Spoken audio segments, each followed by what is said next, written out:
Senator Scullion. Thank you, Mr Deputy President, Acting Deputy President. I rise to again contribute to the private member's bill, the Low Aromatic Fuel Bill of Senator Siewert.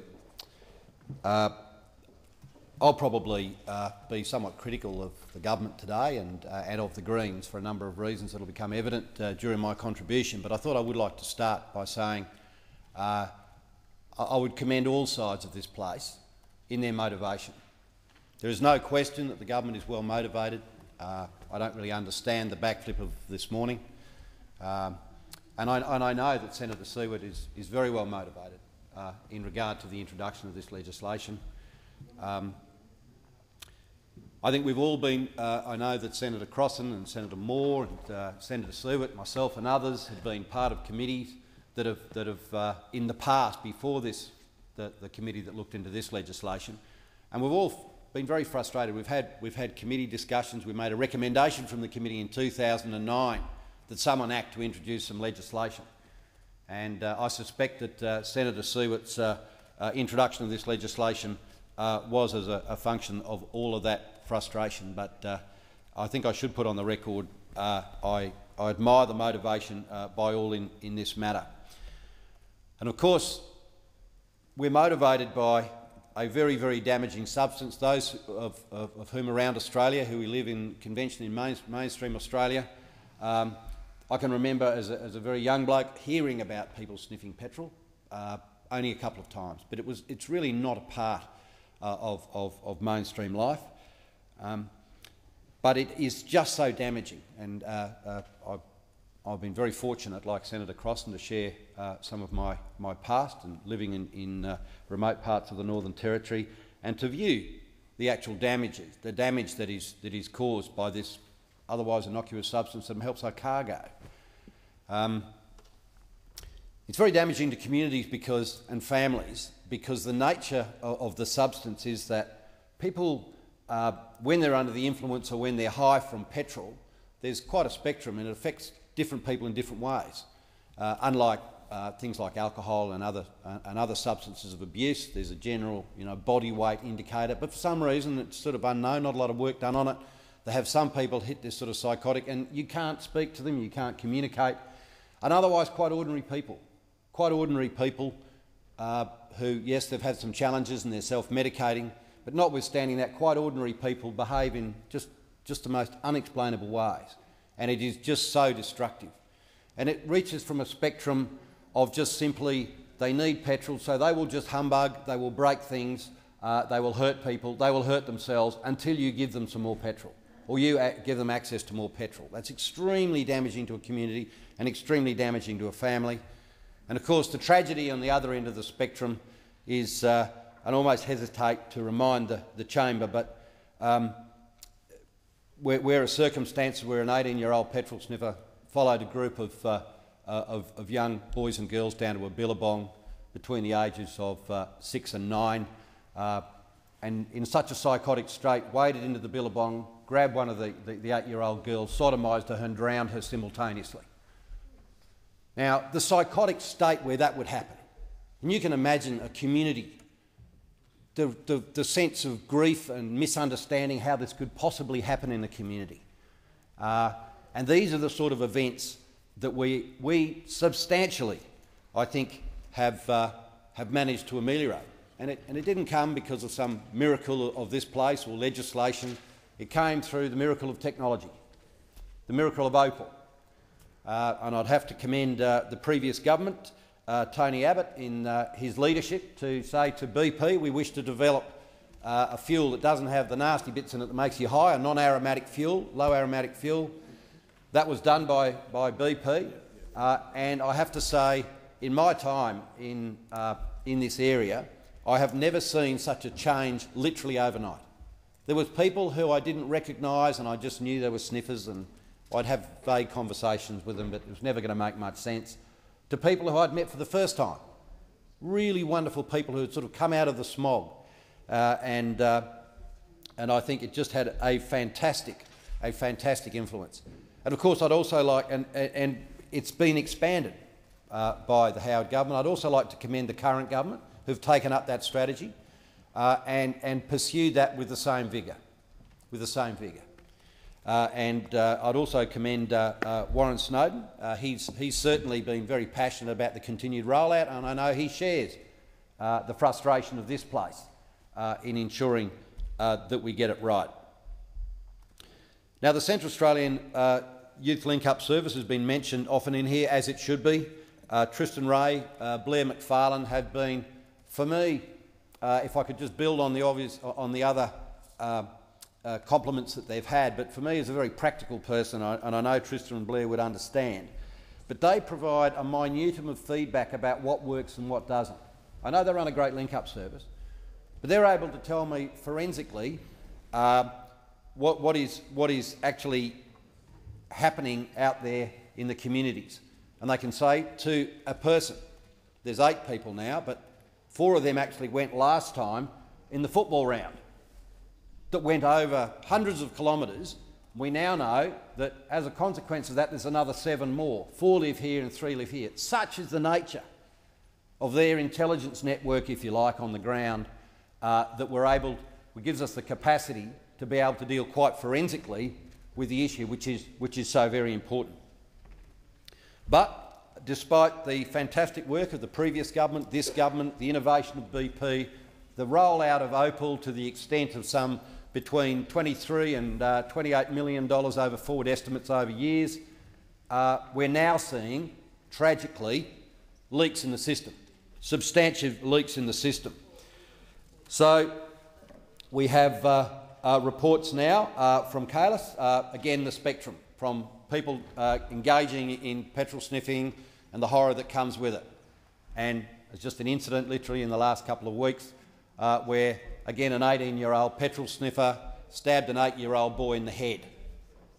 Not good, not just a poke, I won't want to go into the details, but again, this would never have happened. And we've seen the freedom of it. We've seen these communities rise up, we've seen people free of that stuff, and it's now just started to come back. And so, again, I share the frustration. We have to get this right. And one of the reasons that it started to come back is the recalcitrance of a number of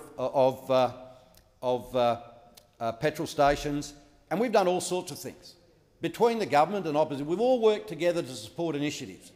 And one of the initiatives of the current government is to ensure that we would actually provide a petrol station that only sold Opal across the road. I wrote to the then Chief Minister and said, don't let any territory cars fuel up at this service station.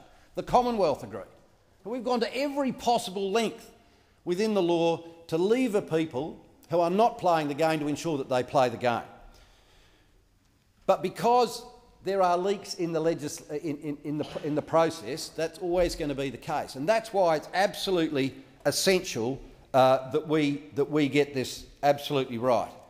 Now, we've had a careful look at this legislation. As I've said, I actually asked Senator Siewert I would support her. I approached her and said we would support her in a bill that did pretty much what this is doing. Sadly, for whatever reason, Senator Siewert decided that pretty shortly afterwards they would move on their own. Now, I have to say, I met with Minister Snowden, and with that, it was a private meeting, but he was frustrated that he believed that the way forward was in fact for the states and territories to legislate because it was more effective legislation and we needed to be part of a national framework. And I was convinced that was probably the way to go. Now, he had some frustrations. We're now, the flavour of government changes. We've got the coalition in the Northern Territory, West Australia, Queensland and yes, South Australia's Labor, but that may have been a bit of a challenge. But certainly, in terms of this particular legislation, there has to be, I think, a better way. A couple of things about this legislation. First of all, it came through a very comprehensive committee process, and once again, I would like to commend the wonderful Senator Moore for traipsing around the countryside and taking evidence in all sorts of places from all sorts of people, and a wonderful report, Senator Moore, and I commend you to that. And a significant part of that report, of course, Senator Moore, was recommendation 6, which in light of the preceding 5 other recommendations, we recommend the current bill that we're dealing with today not proceed. And I know we'll hear from the other side about it's all workable or whatever it's going to be, and we'll be listening carefully to that, but we certainly won't be supporting this legislation for a couple pretty significant matters. We don't think it's going to work. We won't work because it effectively relies on corporation powers. And I can tell you right now, and I know Senator Seward indicated in her report that whilst there was no evidence given that they weren't all covered by the Corporations Act, I can tell you now without naming the place, because they're not one of the regular offenders, but there is in fact a place that is a partnership, not a corporation power, and wouldn't be caught under this. I've also got some legal advice about how easy it would be, convoluted, but easy it would be to change the status to escape those sort of processes. Now, whether you can become a sole trader or a partnership, you're simply not going to be caught under this legislation, so there will still be leakage. There has to be a better way, and I think this is the better way. This is a framework legislation. This is actually legislation in the Northern Territory. It was put in by the previous Labor government, and again, I commend the government. There was a lot of work that went into it. It not only deals with petrol, but it deals with all volatile substances. So this is the Volatile Substance Abuse Prevention Act of 2005. Now, when the Northern Territory government, the new Territory government came to power, I had better access, so I said, why isn't that we've had this piece of legislation, but in the context of petrol, it hasn't been used? And I won't go into the intricacies of it, there's no mischief. There's a further amendments required. I've spoken to the new minister, and they're giving it as they've sought advice on a new amendment, and that amendment, I understand, is going to be introduced to amend it to enable these things to do. Now, this is an act that doesn't rely on the corporation's powers. This is an act that enables to forensically take a lease of a petrol station. I'm not sure you can actually draw a moving line around one person, but this is the closest piece of legislation to it. It is ultimately as flexible as you can get it. We can actually provide for effective prohibition of a sale of a particular product around a particular area for a particular amount of time. So this is ultimate leverage. Nobody wants legislation smashed on something for a long time, and I think that I would commend very much this legislation to this place. And I think there is another matter. It's not so much my word I think you need to take for that. Sadly, as I've indicated, there has been a number of deaths associated with volatile substances. If I can just quote from a West Australian coronial inquest who said, the coroner said, the Volatile Substance Abuse Act, Prevention Act of 2005 Northern Territory has been an effective tool in the Northern Territory for ensuring that chronic solvent users who are at risk of severe harm undergo suitable treatment at appropriate facilities, and went on to recommend that. Similar circumstances, a South Australian inquest recommendation was that the Minister for Health consider introducing legislation before the South Australian Parliament similar to that encompassed with the Northern Territory Volatile Substance Abuse Prevention Act of 2005. And for those who are concerned about moving forward on this, I can provide hopefully some hope to this place. I know we're in opposition, but because this is such a bipartisan issue, I have been in touch I spoke to the Labor Minister yesterday in South Australia, and they're certainly engaged in assisting me and others in having a look at this particular framework in the Northern Territory, and if they have any particular amendments to it, we would certainly seek to provide that information to the Northern Territory government, and they could include those in their amendments. Spoken to the office in Queensland, they are also engaged in ensuring that they can provide some feedback from a framework. I missed a call from Peter Collier last night, sadly, but I spoke to his advisor on this matter, and hopefully we'll be speaking today. So substantially, this is not just a matter of the Northern Territory. I think it is a good framework that will work. And the reason I was talking today was not because I needed to tell you all that today. I actually thought we were coming in today. I'd say, sorry, Rach, as I've already indicated to you, Senator, we're not supporting this because we actually think there's some flaws in it, but we're not giving up. We're off working. We're off doing some practical things, talking to people and getting some things done. But sadly, we've come into here this morning and I heard about 8:20 Minister Snowden rang me, and I'm not saying he was tardy in that. I understand that must have been pretty much when he either heard or changed his mind. It was hard to know from our conversation. but given the fact that the minister had told the Northern Territory government that they weren't supporting the Act, had asked me not to support the Act, I was very surprised to hear this morning from Senator Snowden that we were not, in fact now, that the government was supporting this Act and we weren't opposing it and moving in another direction. This backflip, of course, goes against the recommendations of the excellent work done by Senator Moore, Senator Crossan, Senators McKenzie and Senator Smith, who are just in the chamber, and Senator Seward, of course. And it really beggars belief for me, in this very, very important issue that we've all had such a bipartisan approach to, that we've suddenly had a backflip. And I have to say, I'm a bit cranky about it. I don't know the details. I don't know what happened. Senator Seward may be able to throw some light on it when she makes a contribution in the committee stage. I know that our First Australians would be dying to hear what the issue was that they were traded off against, because there's no way I could have got a phone call this morning, 2 minutes to midnight, telling me, oh, by the way, we've just changed our mind completely on this. Come and get a briefing from someone who didn't even know the Corporations Act seemed to appear in it. It was all pretty pathetic. It's obvious to me that you've done a deal. And I think the Greens need to come clean, and they want to say, they've put their hand up and said, this is part of the deal. Now, we know that this is, without mischief, a second-class solution. We have a first-class solution. We have a first-class solution in the Volatile Substances Act. That's the first-class solution. And we should not offer a second-class solution to our first Australians because we've done some grubby deal about something I don't know. Perhaps the Greens would let us know. Perhaps it's not grubby. You know, some deals with Malaysia, tax, who would know?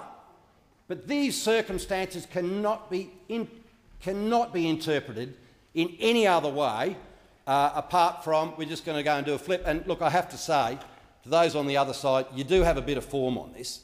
And perhaps that's the way. I've forgotten how long ago it was I was in government. I'm not really sure, but perhaps that's the way.